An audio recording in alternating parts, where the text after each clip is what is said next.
12월 31일 화요일, 바람이 많이 부는 2024년 마지막 날이다.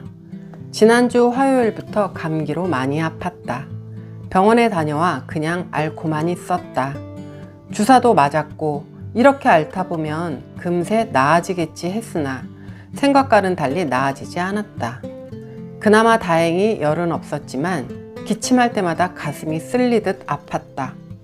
꾀꼬리 같은 목소리도 잘 나오지 않았고 코는 꽉 막혔는데 콧물이 줄줄 흐르고 25일 성탄절 미사를 어찌 다녀왔는지 기적 같은 일이었다.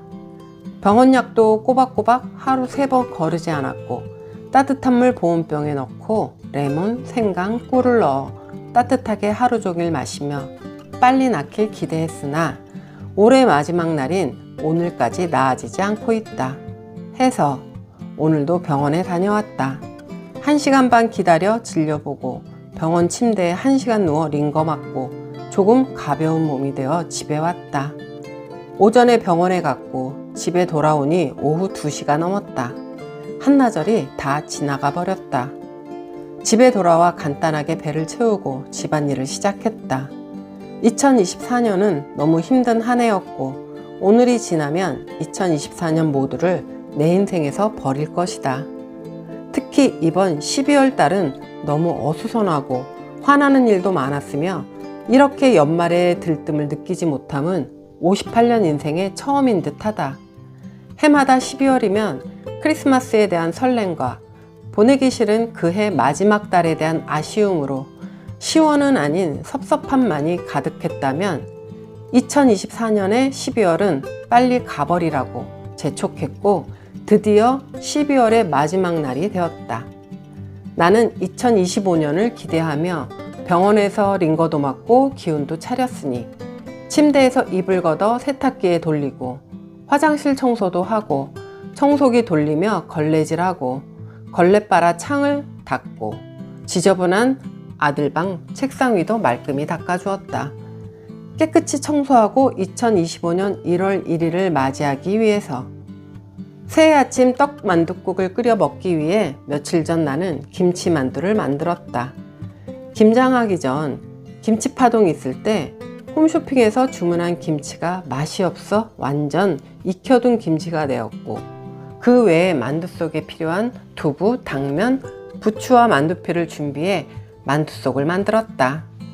예전에 한번 김치만두는 먹고 싶고 만두를 해줄 엄마도 없고 해서 내가 만들어 먹어보자 싶어 야심차게 김치만두를 만들었으나 네 맛도 내 맛도 아닌 것이 재료가 너무 아까웠고 그 후 아무리 만두가 먹고 싶어도 만들지 않았다. 우리 엄마는 여름엔 주로 호박만두를, 겨울엔 김치만두를 만들었었다. 엄마의 만두는 특별히 재료가 많이 들어가지 않아도 어찌 그리 맛있는지 누구나 만두는 맛있게 만들 수 있는 거라 생각했었다. 당연히 나는 내가 해도 맛있을 거라 기대하며 만들었던 건데 그건 아니었던 것 같아 거기서 멈췄다. 엄마보다 더 많은 재료를 넣고 했으나 음식의 맛을 좌우함은 재료가 아닌 엄마의 손맛이었단 걸 잠시 까먹었었다.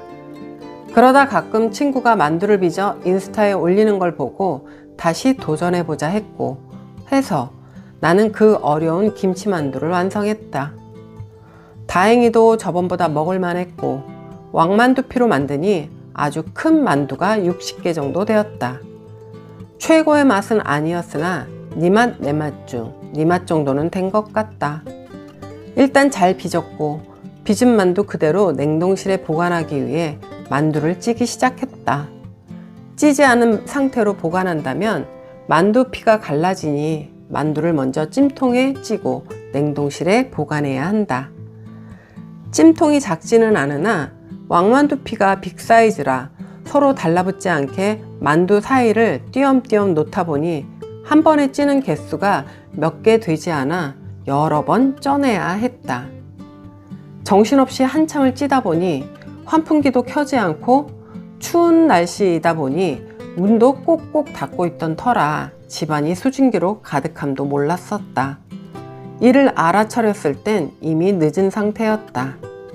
관리실에서 기사님이 나의 집에 출동했고 무서운 얼굴로 저벅저벅 들어와 방과 베란다, 화장실 등을 점검하더니 안방 베란다 천정에 화재 감지기에서 빨간불이 번쩍이고 있다고 했다.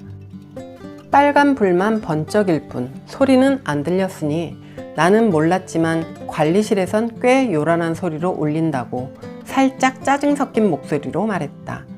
그제야 정신 차리고 보니 온 집안이 온천의 한증막처럼 수증기가 꽉 차 있었다. 불친절한 관리실 기사님에게 처음엔 좀 황당했으나 이유를 알고 미안하기도 했다. 나는 죄송하다고, 번거롭게 해드려 죄송하다고 낮은 자세로 머리 조아리니 기사님도 한층 부드러운 얼굴과 목소리가 되었다. 역시 잘못을 알았을 때 최대한 낮은 자세로 미안함을 표시하는 게 최고다. 나는 잽싸게 환풍기를 틀고 온 집안 창문 다 열고 환기시키고 뒷정리를 끝냈다. 여기서 얻은 교훈은 특히 겨울에 음식을 할 때는 환풍기를 꼭 틀고 해야 한다 라는 거다. 여하튼 이러저러 우여곡절 끝에 준비한 만두 다 쪄서 냉동실 들어갔고 나는 희망찬 2025년 1월 1일 아침에 떡만둣국을 끓여 먹고 내가 만든 왕만두 싸서 시어머니한테도 갖다 드리려 한다. 우리 시어머니는 그닥 맛있지 않아도 내가 만들어서 가져가면 다 맛있다고 잘 드신다. 2025년 새해에는 그냥 무엇이든 감사하며 또 감사한 마음으로 넉넉한 마음으로 항상 웃을 수 있는 뱀띠애가 되길 바라며 기도한다. 새해 복 많이 받으세요.